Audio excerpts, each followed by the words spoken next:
Clutched it.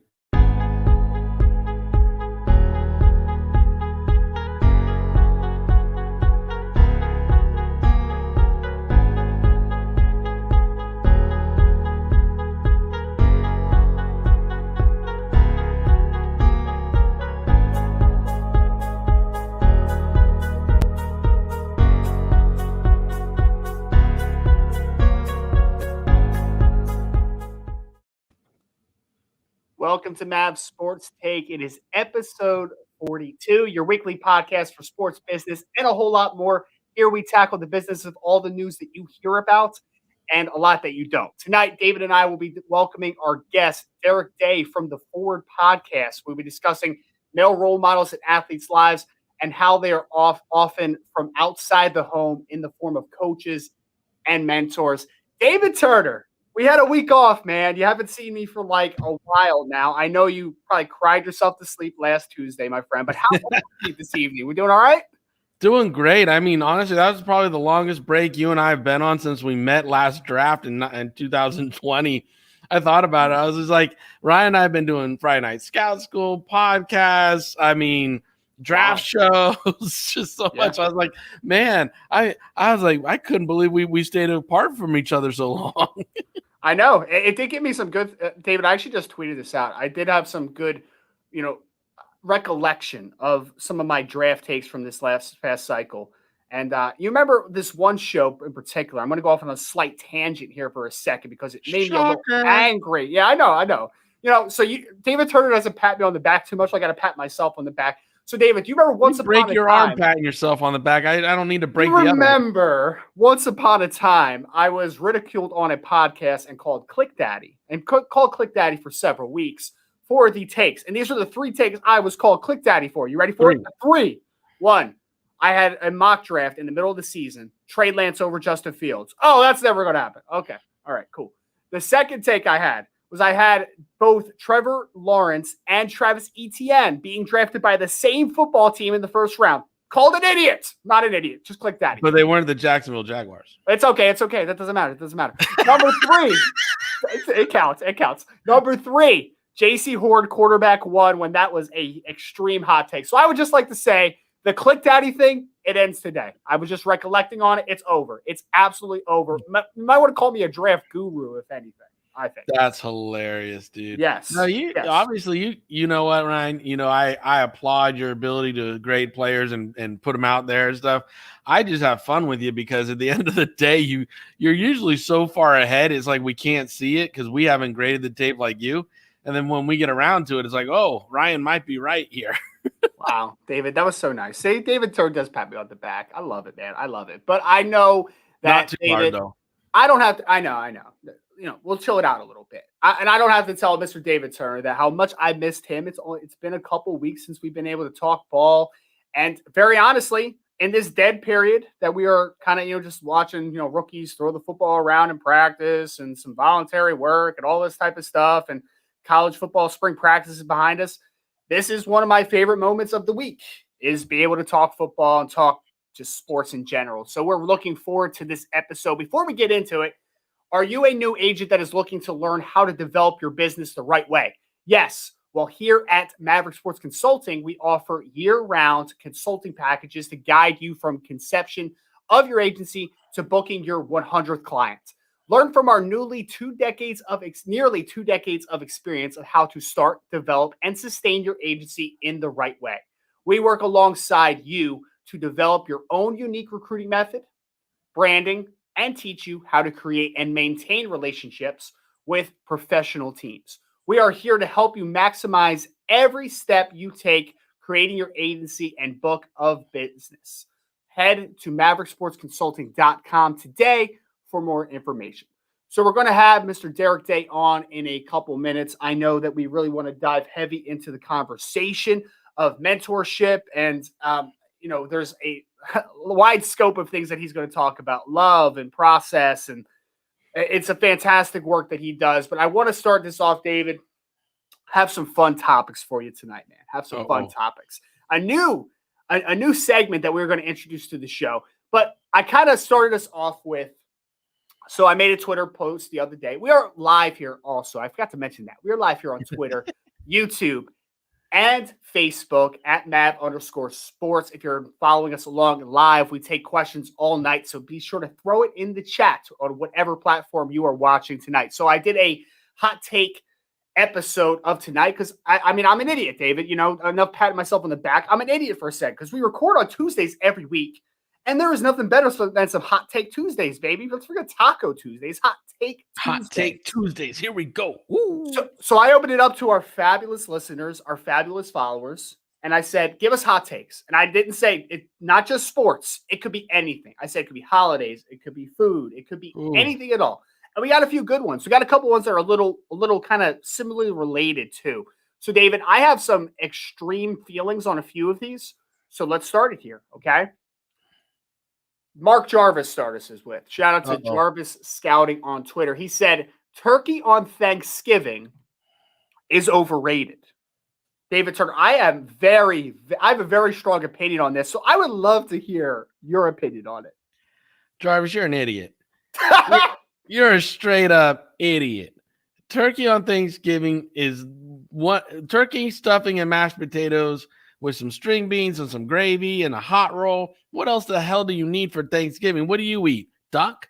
I mean, Jarvis is probably like over there eating a big old duck breast or something, and he's calling it Thanksgiving. I mean, come on, bro. Like, we don't need to get into the whole messaging of Thanksgiving and everything, but the meal itself is my favorite meal. Like, if I was in prison, last meal would be Thanksgiving meal. Like that, I would go to the grave with that in my belly. So for him to come at me and be like, this is a way. Oh, get out of here, Jarvis. So, all right, here's my opinion. You ready for this, David? My wife is a lot like you. She's a lot like you. It's her favorite meal. Thanksgiving meal. Yeah, it's the best, dude. You got stuffing, you got turkey, you got mashed potatoes, gravy. I'm hungry. Oh my God. We might have to end early. I might have to go get something. So I will say this, and there's another take that was very closely related. Alex Gilstrap said Thanksgiving food is absurdly overrated. So he kind of agreed with this take a little bit. I took it a step further, not just turkey. I will say this: mac and cheese, elite. Mashed potatoes, elite. Those crescent rolls or just regular rolls, elite. There's a lot of good food. I'm a big sweet potato guy, so like, yes. When did mac and cheese become? I'm gonna be honest with you. When did mac and cheese become a Thanksgiving? Like, I don't get that. Like, to me, it was sweet potatoes, it was mashed potatoes. I mean, I'm being honest. Pilgrims didn't have mac and cheese. So when did mac and cheese become part of the Thanksgiving feast? That's what I want to know. When people decided that they wanted good food on Thanksgiving, they're like, let's throw some mac and cheese on there. So I think mac and cheese became what they serve the kids to make sure the kids eat something, and it just got adopted to the adult table because someone like me was like, ooh, there's mac and cheese too. I will say, man, 29-year-old Ryan Roberts is eating that mac and cheese every chance he could get. So those are elite. Mashed potatoes, I mean, that's the GOAT in my dude, I was at home last week. My mom made some mashed potatoes and some stuff that she was making. Yeah. I was just like lathered up in it for like 2 days. I gained 7 pounds at my mom's house this last week. 7 pounds. And the best mashed potatoes, like gravy's good. I mean, everybody likes gravy. The best mashed potatoes, though, you don't even need the gravy on them. They got the butter in them, like a little bit of parsley, some garlic. Like, yes, that is the mashed potatoes. But to go back to the original take from Mark Jarvis, shout out to Alex Gilstrap too for giving us the add-on to that take. Turkey stinks. Turkey sucks, dude. It's awful. No, you're wrong. I don't like turkey. I don't like turkey. Why? I like it's like a once a year. Well, thing, I guess you won't. I guess you won't eat what you are. So. David, all right, so I can talk myself up to it. Like, once a year I'm going to enjoy turkey. The rest of the year, like, I don't crave turkey. You don't just go to the deli and get a turkey sandwich? I don't. I honestly don't. No. Oh, like, my gosh. Yeah, like, I can eat chicken almost every day. Turkey, it's dry, dude. Like, I had pretty good turkey this year, though, I will admit. So I had smoked turkey for the first time, and it tasted like ham, dude. It was good. That was good. I would eat that. When you come to Arizona, I'll smoke you a turkey breast. You'll love it. No. Yeah, smoked turkey. I can get down with. I mean, honestly, it tasted like ham. I bit into it and I was like, "Is this ham?" And my wife's like, "No, it's turkey." I'm like, "Oh, okay. I can get down with this a little more than regular turkey." Turkey's so hard though, man. Like it's hard not to make it dry. Like it's just No, not. it's not. You just gotta time it, man. You just gotta, you just gotta be attentive. Something you're not. I think it's very overrated. I don't know. So we got a couple of awesome Thanksgiving takes. Then we got an add-on for the holiday theme. Okay, so we had someone that said Thanksgiving is greater than the 4th of July, which is greater than Christmas. So taking this one in. All right, so I completely disagree with this take, David. Completely disagree. Okay. Okay. Let me hear it. I love Thanksgiving as much as anybody because for me, like we already talked about the food is mostly good, but like family and football, right? Like the other two F's in that conversation, like, yes, that is fantastic. 4th of July, it's my dad's birthday, but like, I don't know. Do you celebrate 4th of July hard? Like, I'm not really a firecracker, firework type of person. Like, I mean, I like the significance of 4th of July, but like, I don't know. The actual holiday for me isn't that significant. And then for me, though, Christmas above all of these holidays. Like Christmas is number one, Thanksgiving is number two, and then who cares what else is after that? In my opinion. You know what? I differ with you here a little bit. Okay. And I think it's just because of my upbringing a little bit. We put a lot of pressure on Christmas and Thanksgiving and Easter. You know, those major Italian holidays, they put a lot of pressure on delivering not only with the right food and everything, but with other, just other things. So, for me, I like the no pressure holidays. Like, for me, like 4th of July, St. Patty's Day, Halloween's like my favorite holiday because you just show up and you dress out in something wild and wacky and you have fun and the kids have candy and it's great. So, for me, I'm just like, this is that I kind of like those no pressure holidays when it comes to celebrating them. And 4th of July to me is one of the funnest ones because really, you just go out to a boat somewhere and you like, cruise along a river and you drink some beers and the kids are jumping off swimming and, it's just fun. Everything is focused around fun and there's no pressure on gifts. There's no pressures on getting the food right or whatever. It's just you're gonna have some hot dogs and hamburgers, and that's the way it's gonna be. My first 4th of July memory, David. We used to go to Cooper River here all the time, and they used to have concerts on Cooper River. Pat Benatar, I think that was my first concert. Was a Pat Benatar concert on Cooper River on the 4th of July. So there you go. That's my 4th of July memory. For me though, it's boring. I don't know. It's fine. It's good. It is what it is. So that was another take that we had. And then this leads me into the most asinine, idiotic take that I've ever heard in my life. Shout out, though, of course, to originally, that was for Chief Dog 10 that sent us the Thanksgiving, 4th of July, Christmas take. This one by Mr. Michael Wolf, Mitchell T. Wolf. Everyone go slander him right now. David, listen to this take. Are you ready for this? I am. Cheese is largely unnecessary. Excuse me? What kind of listeners do we have? Right. Who's listening to us? Like, do you not hear the way we talk about food? And you're coming at like turkey sucks, Thanksgiving's what? Like now cheese? Now you're attacking cheese? What I don't understand what the fundamental problem of cheese is. Cheese makes everything better. It's not unnecessary. It makes everything better. If you're a health nut, I guess you can say like, oh, cheese is unnecessary because like it's just like an add-on and stuff like that. But like, what have you ever put cheese on that didn't make it better? Honestly, when has that ever happened? For me, I like cheese as a compliment or like, cheese and crackers sometimes is just delicious. Just delicious. String cheese. But I'm not one of those. I don't do cheesy sauces. Like I'm not one of those guys that like cream and cheese sauce and stuff. I'm not a big guy like that. So I get that part. I don't need to, I like a hint of cheese or a little slice of cheese. I'm not one of those people that go to, go get a cheeseburger and put double and triple slices of cheese on there. Nah, that's not me.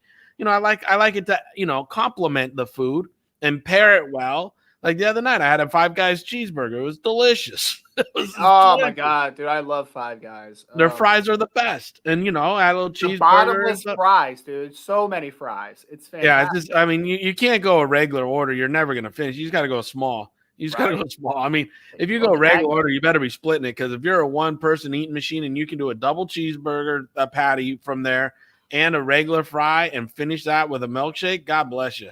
I would be in the hospital trying to get my stomach pumped if I tried to eat all that from Five Guys.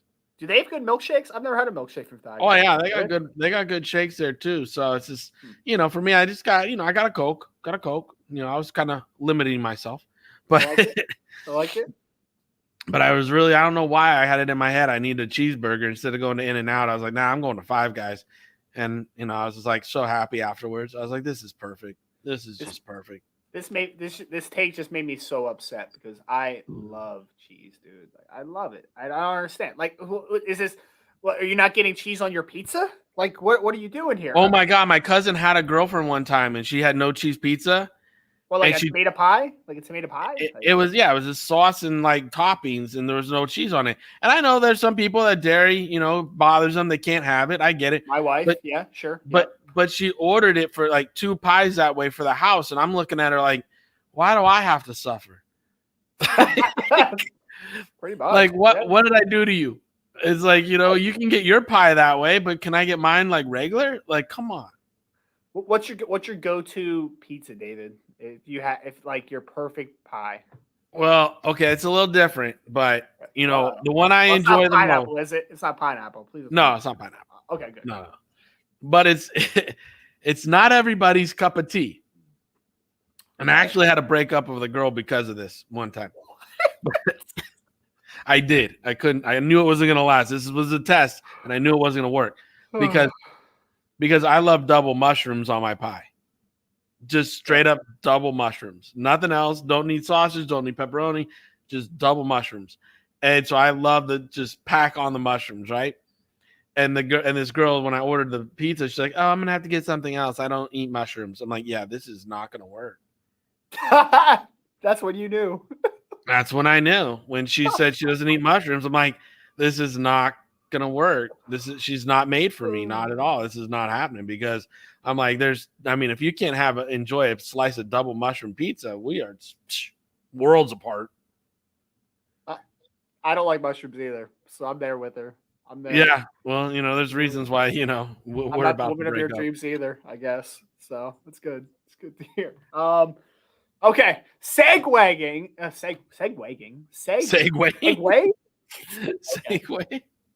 make a segue here, David. We're going to talk. Thank you so much to everybody that submitted these fantastic hot takes. I think we're going to start to make it a weekly thing, but we want to talk a little bit about some current events. And right now, I kind of said it already. We're a little bit of a lull for football. We're waiting for fall camp. Well, we're waiting for summer workouts and we're waiting for fall camp. We're waiting for all that good stuff. Right now, we're in the midst of baseball season, hockey playoffs, NBA playoffs, right? So this is the big topic for me, Dave, and I think we need to talk about it briefly here. Is I'm watching the NBA because I'm very curious. The Philadelphia 76ers are the number 1 seed in the East. And, I am right outside of Philadelphia, and I've been a lifelong 76ers fan since, when I was growing up, and Allen Iverson was the man. So it seems like, David, that, that we have had limited capacity for people to go to these games, and then all of a sudden, and thankfully, the country seems to be going in the right direction. I went into a store the other day, forgot my mask, and it actually was not intentional, but I walked in and then I realized we already lifted everything, so I didn't technically need that mask. I did turn around and go and get my mask because I still wanted to be safe, just to, for cognizant of people's feelings, right? Empathy. We're going to talk about empathy in a couple minutes. So I did go and get my mask, but it was nice just to see that at least we're heading in what is perceived as a good direction. So now more people are able to go back into these Sixers games and these NBA games in general. And we have seen not 1, not 2, but 3 to 4 incidents already, a couple, including the Sixers, that are very bad reflection of the fans of the NBA. So we'll just leave it at that. So One incident was we had Russell Westbrook for the Washington Wizards got popcorn dumped on him, which led to an altercation. We saw a fan at the Sixers game run onto the floor and jump up and grab the rim and proceed to get tackled by security. We saw a player get spit on during the it was Kyrie Irving, so it was the Nets game. So we are seeing a lot of these circumstance and a lot of these things happening, David. And it is a real shame that things are perceived to go in the right direction. We finally get fans in the stands at a more high capacity, and fans don't know how to react and to handle their business. They just it's like they were locked up for so long, and now they have to run out and be wild dogs. It is No, you know what? This happened. Remember in Buffalo a few years ago, we had guys arguing with guys in the stands, and they were getting spit on, and then we were, we dealt with snowball fights in Cleveland before, and we've seen it in football. We've seen the misbehaving attitude, and again we saw in basketball many years ago where there was I think it was Detroit. There were Malice in the Palace, yeah, there was fighting in the stands with all the fans and everything. It's just, and again, I don't agree with any players going in the stands. The players have a right to be protected at their place of work, and that their place of business is a court or a field or wherever they're at. So security needs to be on top of this stuff and obviously take care of it so the players don't try to go take care of it themselves. They need to feel protected, obviously. Sure. But the fans' code of conduct, they need to understand, you're there to observe and cheer for a game. You're not there to batter and maliciously attack a man or a woman who's performing on the court or on the field or something. You're there to cheer for your team, enjoy the environment of a sporting event, and then go home and everybody's safe. You're safe, they're safe. That's the way it goes. I mean, shoot, I used to work for the Raiders 5 years, and I've seen a lot of stuff in our stands, and I'm just like, man, you know what? Don't bring that to the stadium. Leave that in the parking lot. Come in to have a good time. Enjoy the game. Yeah, you're going to realize things aren't going to break your way or their way every time, but there's no need to fight or disrespect somebody who's performing at their business. I mean, I'm not going to come to your cubicle and spit on you. I'm not going to come to your cubicle and pour popcorn on you. You probably wish I would, but guess what? That's disrespectful, so I'm not going to do that. Right. And it's like a lot of these fans feel like they have ownership because they pay their salaries with their ticket purchase and stuff. But hey, guess what? Whoever buys your product, your services at your company, those clients pay your bills. You want them to come in when they're disappointed. And, imagine if, everybody's going into AT&T for a bit disappointment service and pouring popcorn on people and spitting on them. I mean, come on. Be more mature. Let's clean it up. Huh, Cleveland? I'm sorry. Yeah. Oh, well, that's the worst. I had to channel Marty there for a second. Yeah. I had to channel Marty there for a second. I know. Well, that's the worst part of it, though. It's like, heckling of players and stuff like that. Like, that's one thing. I think that people could fans could definitely take that too far. But like the minute that you touch a player or you spit on them, like, brother, that is insane to me. Yeah, if you throw something, if you spit on them, and again, if you say something racially or homophobic or anti-Semitic, I mean, keep it in the wheelhouse of trash talking. That's one thing. And honestly, when people do it and I'm in the stands next to me, I tell them shut up. Because I'm like, have the guy reseat you. If they tell me to leave, guess who's leaving? They're leaving. Because I'm not dealing with that. That's not what I paid my ticket, my hard-earned money for. So no. Right. And I don't even know if you saw it. There was like a minor league baseball game where this dude ran up right to the mound and tried to fight a pitcher. And it was just like, how did he get onto the field so quickly? But two, like, man, like, what is wrong with some people right now? Like, I don't understand. It's like we can't have nice things. Like, people just have to learn things. So you sound like my grandmother. You want to know why we can't have nice things? This is why we can't have nice things right here. Why we can't have it right there. Well, we have a great guest that's about to come on. Before we do, Maverick Sports Consulting is up for the challenge in remodeling your social media branding. We will customize your social media accounts to properly and accurately depict your messaging to attract future employers. Stop searching for inroads and construct them with your social media planning. We will work with you to lay the foundation for a successful social media campaign to attract your next opportunity. Please go to mavericksportsconsulting.com today to move your social media forward. So we are going to bring on a man that I know we're really excited to talk about. This is going to be a deep conversation that I am looking forward to having here. We are bringing on Mr. Derek Day, who is the host of the Forward podcast, where he talks about things that push the envelope and advance the state of human being while lambasting and castigating things that hold humanity back and result in human doing. The Forward podcast also interviews people who are active in moving the needle in science, education, athletics, politics, and spirituality. The listener will be provoked to think and apply instinctive analysis to what they hear and translate into insightful application. Welcoming Derek Day onto the show for the first time. Derek, appreciate you for joining us tonight, man. How are you doing? I'm doing great, Ryan and David. How are y'all doing? Oh, we're great. We're excited to have you on, man. Man, I got caught up in work, and listen, it's a long story, but anyway, I'm here and I'm happy. I'm happy to be here. Well, Derek, it's a pleasure for me to meet you for the first time. I know David speaks very highly of you, so I'm excited to get into this conversation. We kind of wanted to start it out because we were excited to host you on this show because your show, The Forward, which I kind of previewed a little bit, really pushes the envelope on thinking of how to view our world. So my question to start you out with is, can you give us a little more of an in-depth look into your podcast and how you came up with the concept for your show? Well, it's really straightforward. The idea is there are things that happen that move humanity forward. Quantum physics, medicine, chemistry, engineering, all of these things, technology in general. And then there are some more esoteric things like philosophy, psychology that move the needle forward. And I really believe that it is the role or the responsibility of every human being to be the best human being that they can be. But you can only be the best that you can be by moving forward. And I like to analogize this by saying that there's a reason why the windshield is 10 times larger than the rearview mirror. So the idea is the podcast is to be a beacon of thought leadership that helps to move the needle forward.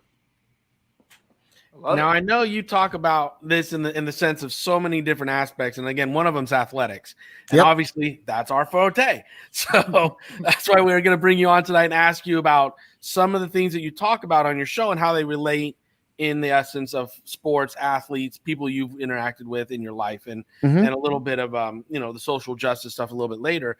But one of your shows that caught my attention, you talk about the concept of love and how it consists of two components, empathy and compassion. Yep.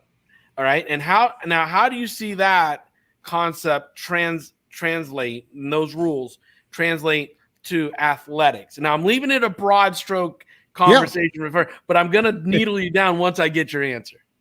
Well, and that's a very good question because I was listening to you guys and you guys were talking about fan misbehavior, right? And empathy and compassion really feeds into that, because if I have empathy, that is, I'm willing to see it through the lens of my opponent, then I'm going to act a certain way, because I'm not going to just be reactive.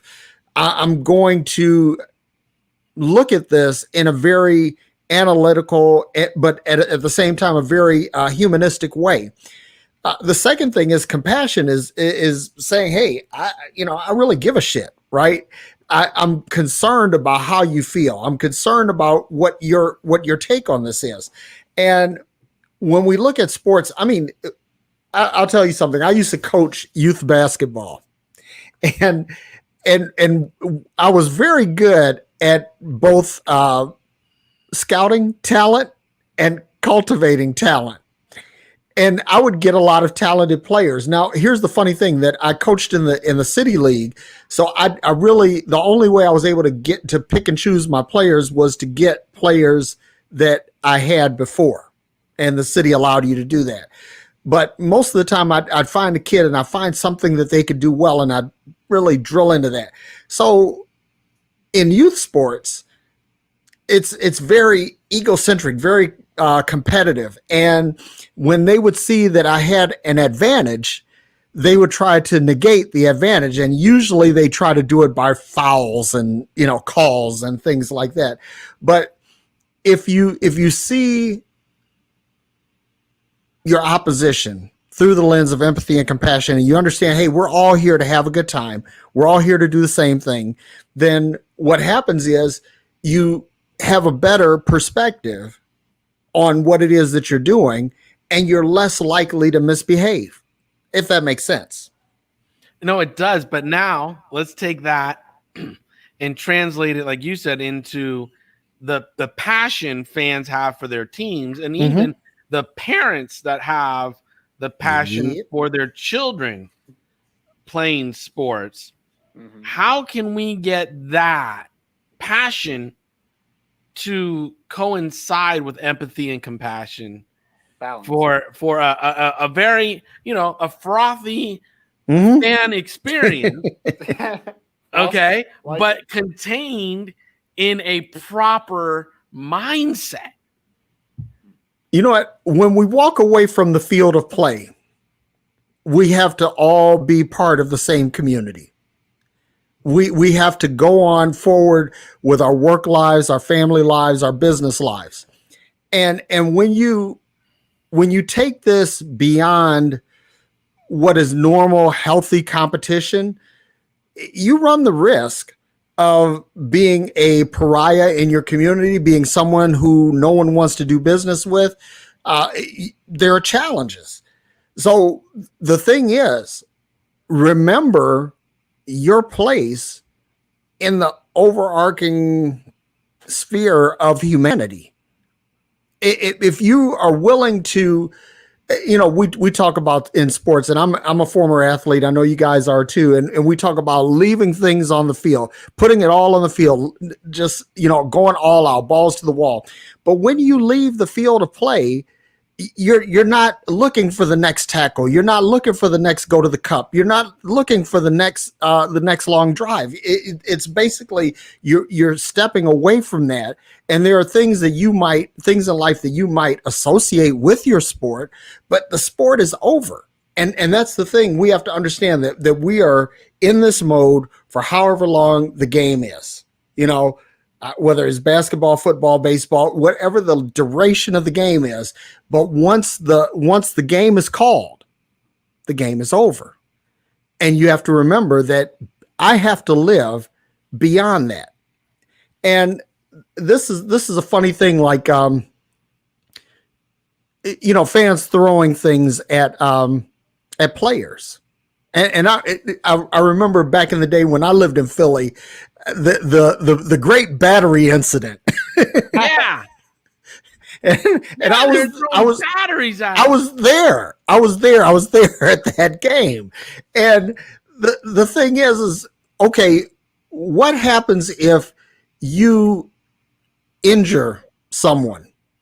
You injure a player on your team.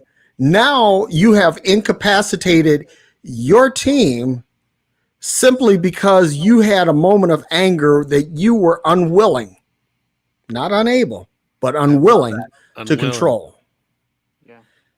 And you have to remember that, and here's the thing. You're up in the stands and you're throwing batteries, and you hit a player in the head. Now all the rest of the fans there, they're just as mad as you are, but now they're mad at you because you injured a guy who may be essential to playoff hopes. Sure. And now you run the risk of getting your ass kicked by everybody else in the stand, because the player can't do anything. He's on the field. Security might be able to come up and address you, but there are people that are right next to you that you really don't know how they're going to behave in the heat of the moment. So the thing to do is just remember, we are all human, and we all have to occupy this big, muddy rock in space together. Muddy rock in space. I like that phrase. Derek, one thing that's really interesting to me, and I know that you hit on empathy. That's a word that I use a ton in my. Mm. My profession outside of the sports realm is I'm in education as well, and I work in a at a school where it is predominantly Namaste. yes, predominantly African American or some type of a student of color. All right, Yeah, so. yeah. That is the demographic that I work with. And a lot of times we'll talk. And so I have a co-teacher that is a black man. Mhm. So we are a weird pairing, especially when we talk about, the verdict coming down or the march on the Capitol and all these obviously very serious topics that we want to be able to have a conversation with the students. And honestly, sometimes I feel like my students will look at me and be like, "Well, he's a white guy. What does he know about racism?" Right? Mhm. We always talk about empathy, being able to understand what one another is seeing, what put each other in their shoes. That obviously that's the huge saying. So I love the term empathy. And one thing I want to talk about a little bit is I'm still taking it from the sports realm for a second. Is I feel like sometimes, well, not sometimes, all the time, people idolize these players and they forget that at the end of the day they are people, right? Like Yeah. they're just figures to them, they're just symbols. And I'm just curious if you think that it is just the flawed kind of perspective that people look at these players as more just like they're objects, they're symbols, and they're actually people. Yep. And that you just hit on something really, really huge. And first of all, let me say this, that as a black man, Mhm. I have a great deal of respect for white guys, white people in general, that extend the level of empathy that both of you guys have. I mean, because it's a very special thing. And whenever I encounter another black person who doesn't have empathy for a white person having empathy, well, I try to speak up about that. I don't give hall passes to things like that. The thing is that we have to understand that that everybody that doesn't look like us is not our adversary. That's number one. So I wanted to address that. Number two, I have a unique perspective in this because one of my cousins, he is the son of the oldest son of my first cousin, and his name is Todd Day. You may have heard of him. And part of that thing with Todd and listen, I have a shit ton of famous relatives. I'll be really honest. I come from a family of high achievers, but the thing is that I've had the opportunity to look at people who are in high achieving positions or highly competitive or highly visible positions, and I learned something from this. I learned that they put their pants on one leg at a time. Sure. There is no fundamental difference from the guy on the court, the lady on the tee, or the guy on the rink. We are all human beings, and we all have our own strengths, weaknesses, and idiosyncrasies. And everybody needs to come to the table recognizing this. Now, where I'm going with this is that some people don't have a perspective on celebrity.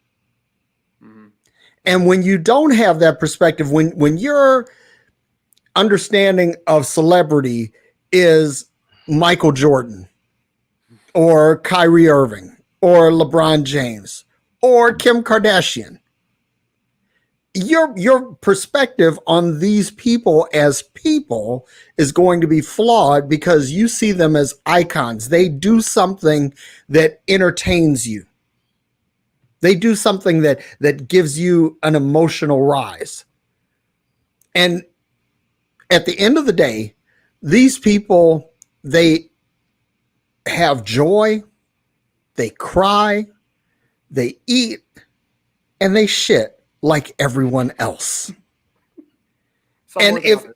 And well, listen, and some of them it's verbal diarrhea, right?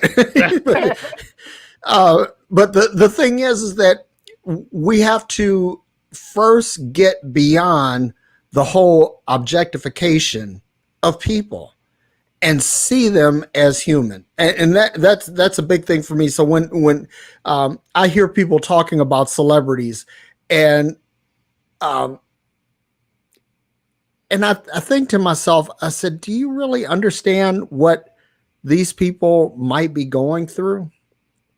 What they're dealing with? Like, I'll give you a really great example and then I'll shut up. Dwayne Wade and his son that identifies as female. Mm-hmm. And that is a thing between him and his child. It has absolutely nothing to do with his ability to dribble a basketball, has nothing to do with his ability to call a game, has nothing to do with his ability to endorse a product. It's just a thing that he has to, it's part of his life. Now, this does not impact me directly in any way, shape, form, or fashion. So I don't care. Mm-hmm. I look at this. Well, let me put it this way. I care in the regard that everybody should be free to live their life as they choose to. And people should be able to openly discuss challenging aspects of their lives without being judged. Yeah. So I said a lot there, but that's kind of where I am with that. That's fantastic. Well, we've seen a lot of social consciousness and awareness, I should say, maybe reach into the sports realm this past year, with the murder of George Floyd and so many others, and the outreach that we've seen athletes take, and the statements that have been made. Do you feel that it's adding to or subtracting from the social consciousness of our current landscape in general? You know what?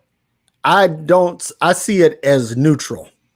Before we had social media and instant gratification through cell phones and all of that, we had people like Paul Robeson who was vocal about being black and an athlete. We had Jesse Owens. And then in the television era, we had people like Muhammad Ali, Kareem Abdul-Jabbar, Jim Brown, Curt Flood, people that they spoke up on the social issues of the day, and they suffered, And the interesting thing is I think it's funny now how everybody views Muhammad Ali as this universal hero. But that was not how he was viewed in the prime of his career. No. He was considered a terrorist, a traitor. He was a pariah to most Americans. I mean, how dare he speak out against the Vietnam War? How dare he decline to continue to use the slave name? How dare he? So I think it's interesting how Colin Kaepernick, and I'm going to say this is a sports show. Bring it. Yeah. Somebody, God damn it, give Cap a ride. Give him a tryout. Let him at least prove that he can or prove that he can't. Because what he did, and I'll say this, that as a black man in America, there is no proper way to protest. If I'm vocal, I'm too vocal. Right. If I'm quiet, I'm too quiet. If I'm economically driven, I'm too political. And if I riot, then I'm a thug. And there is no winning. In other words, if you are black in America and you feel like you're being oppressed, being abused, being disenfranchised, whatever the case may be, then the only proper protest is to sit down and shut your black ass up. That's the only proper protest. Now, here's the thing that I'm, in addition to being wearing all of the other hats that I wear, the two most important hats that I wear is I am a husband and I am a father. I have 5 sons from 27 to 16. And every time they have to go out publicly, there's a part of me that's just completely unsettled. And I have to give them a conversation that perhaps you guys don't have to give your kids, or other people don't have to give their kids. And that is, please come home alive. And you don't really understand that until you get in the head of somebody that has to say that to their child. I mean, it's like, Ahmaud Arbery, he went out for a jog. And he's not coming home. The next time his family is going to see him is in a metal box. So the thing is, I'm all for people that have public visual or visible positions using that platform as a springboard of influence. As a matter of fact, if you have that type of position and you don't, then that is an irresponsible use of what you've been given. You have a responsibility. And listen, I don't care whether you're white, black, or whatever. I think that if you have a public forum, then it is incumbent upon you to use that for the betterment of humanity. If you don't, then you are abusing your privilege. I agree with you. And the other thing I often get in these conversations with some of my friends, black coaches can't blow up on the sideline like a Bobby Knight. Mm-mm. You know what I'm saying? They can't throw chairs across the court and do that kind of behavior. They often have to talk politely to the referees. They have to come across, pragmatic and respectful, because if they lose their stuff all over TV and everything, that's the quickest way to lose their job. Yep. And that's a restraint that, again, every white coach in America, if you've blown up on a referee and you've coached against a black coach and you've noticed bad calls go his way and he has to talk to him, mm-hmm. Perfect example of your white privilege right there. You can lose your shit at a referee and not get a flag, not be told to back up, not be told that he's going to get kicked out of the game, rejected. Now, again, we've seen white coaches go overboard and they get ejected from games. We've seen it. Mm-hmm. But I'm saying they charge the mound and they go running. Old Billy Martin charged the freaking umpire all the time and kick in his shoes and whatever. Yeah. And he got job after job after job. It's a luxury that they have that they don't recognize they have, and they want to throw examples of when they, other people got thrown out or whatever. But it's like, black coaches know they can't do it. Nope. Right. I know we're looking from a sports perspective, obviously, but Derek, one thing that I applaud you for kind of talking about, and it's one thing that we talk about all the time, and the equity work that we do at the school that I work at is, so I mentioned the man that I teach with that is a black man, and we had a deep conversation one time about the definition of what the word safety means, right? And you talked about that a little bit. Safety for him is, I hope I don't, I hope I come home today, right? Like, I hope I don't get discriminated against just because the way I look. I hope I am safe today. Safety in this equity work that we're doing for a white person, for me, is to feel like I can have this conversation. Safety in words comparative to safety in being alive. And I just think that I for the longest time, I had never even thought of that a word as simple as safe could be such a different meaning to another person. It just had never kind of crossed my mind. And I think that you kind of encapsulated that thought just in your long response, which some would call long-winded, but I thought it was captivating, and I applaud you for just the perspective you brought on it personally. One of the things that I'm never at a loss for words. Let me put it that I love way. it, man. Either or. You've never been accused of that. Never. No. Last question before we get you out of here is, what do you see? And you've touched on this a little bit, but I'd like to hear more in depth on this. Mhm. What do you see our role in social injustice movement being for us as a collective moving forward? What should you touched about those of us that do have podcasts, do have celebrity, we need to be talking about it and bringing it in supporting the movement. But what are some, I guess, specific roles that we can fill and move forward with? You know what?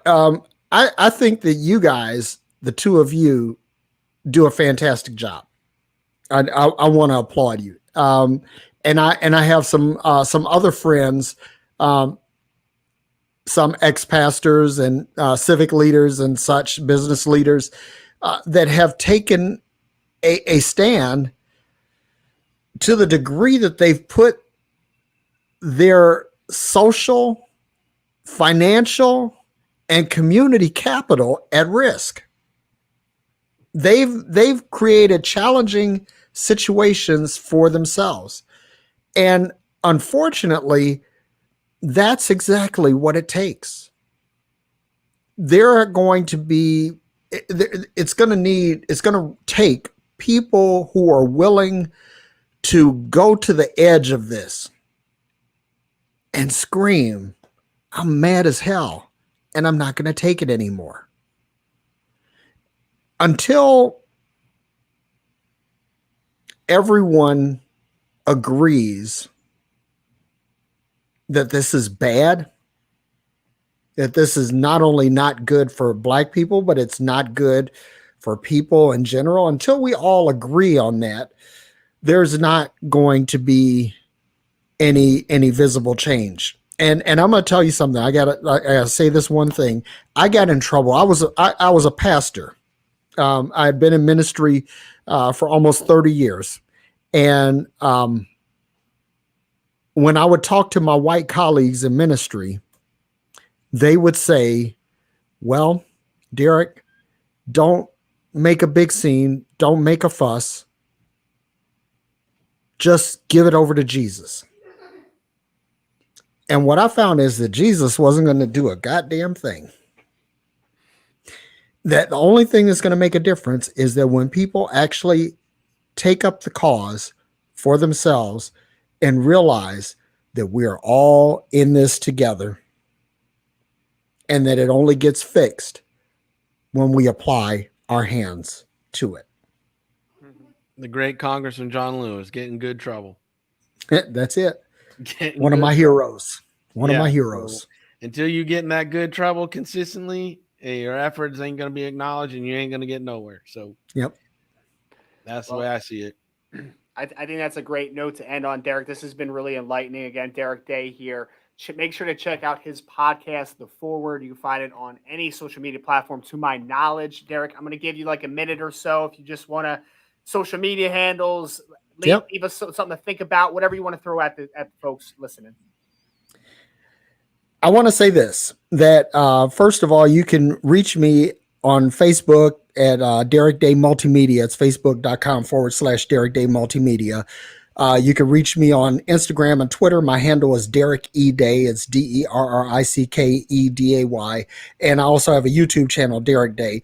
And as with the Mayo Sports Network and Forward, you can find that on the One Institution website, which is www.oneinstitution.com.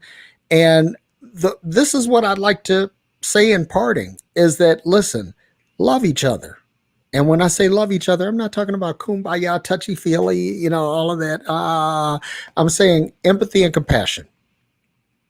Extend empathy and compassion, and not just to the people that you want to extend empathy and compassion to, but extend it to everyone. And together we will win.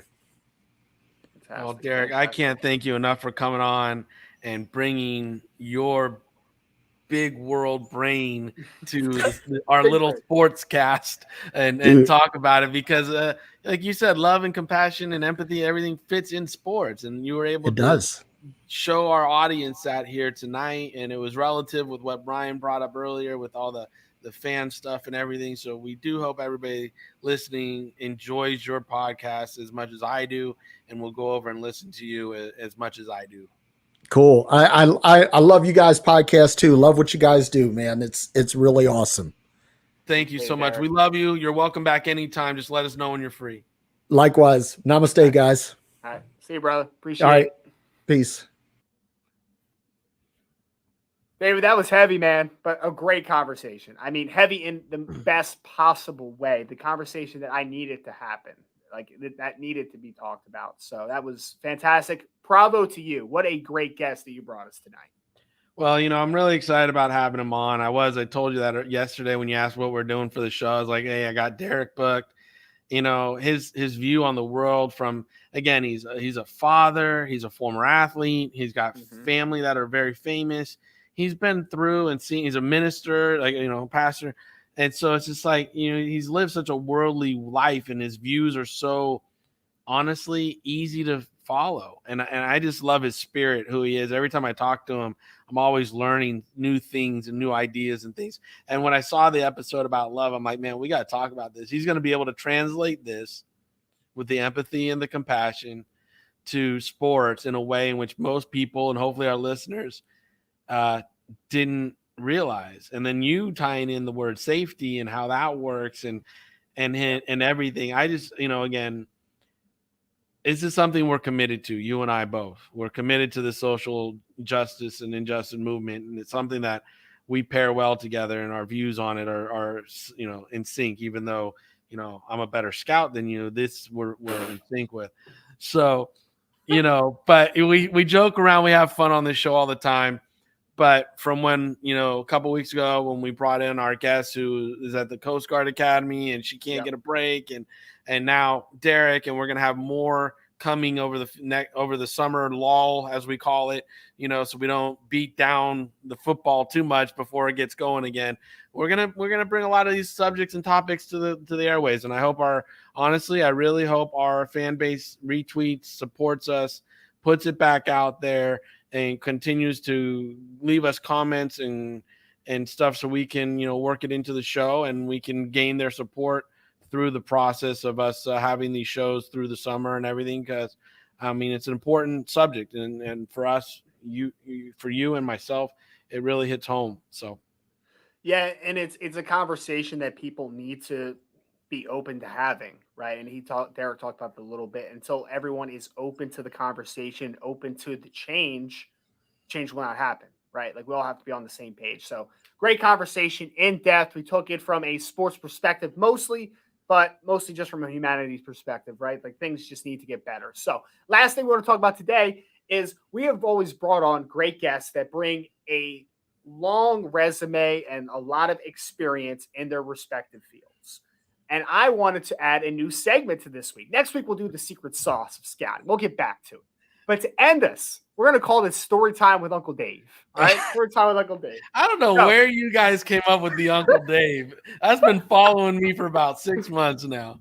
Shout out to Jesse Fritsch. I think he was the one that first. Was he the one who started that? Dave. I think so. So Story Time with Uncle Dave.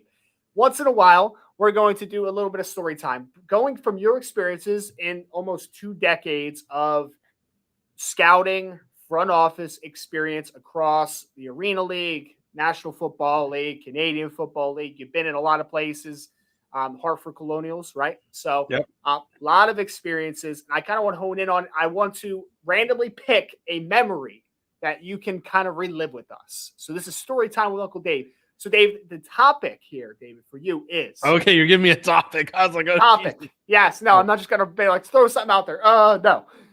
First topic. When I say this phrase, I want the first thing that comes to mind. Okay. So your topic is most memorable school visits on the recruiting trail, or on the scouting trail. On the scouting trail. Wow. Oh man, there's been so many. Pick one. Funniest. Let's go funniest. Let's throw in a different layer. Need something funny. Oh well, here's the best. Got it. Here's the Got it. best one. Here's the best one. Okay.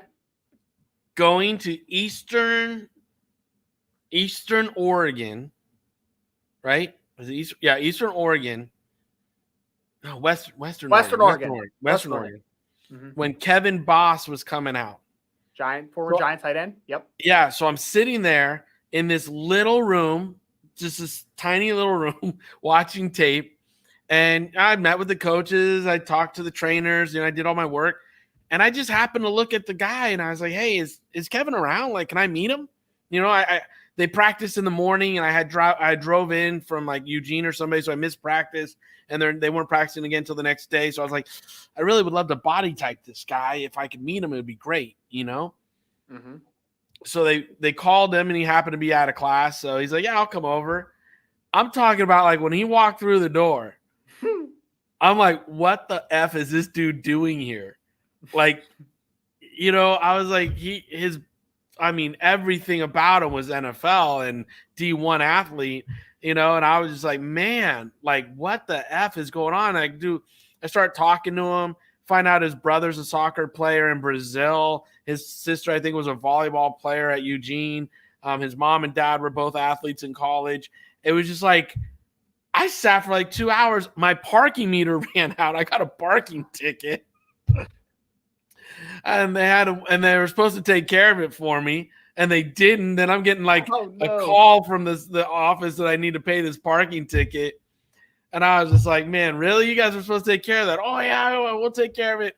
2 more months go by. It's gone up even more because you haven't paid it. I'm like, are you serious? I wound up being like a $200 parking ticket that I could have paid for $15 if they would have just let me take care of it. But no, that was like it was early in my career. I was like, wow, this is a surprise to go to such a small school, because most of my small school visits were guys looking like me, and it was just like, and then all of a sudden here comes Kevin Boss walking through, and I was just like, whoa, where did this guy come from? Like 6'7" Kevin Boss, just 6'6", 245, walking straight at you at Western Oregon. But he had a late growth spurt. I guess he graduated college at like 6'1" or 6'2", and then he hit a growth spurt his sophomore year in college, which sprouted him up. And it was just like, again, it was just a great conversation. I just wound up sitting there talking to him for a while and got to know him. It was awesome.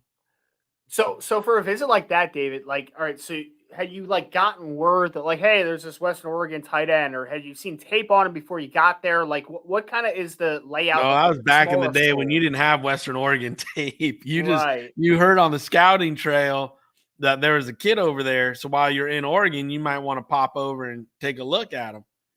And that was your connections. And when you're at different schools, you say, hey, is there anybody in your conference I should know about, whatever, and you start hearing the chirping, and that's how scouting used to be. That's how you stumbled into those guys. Nowadays, it's too complicated.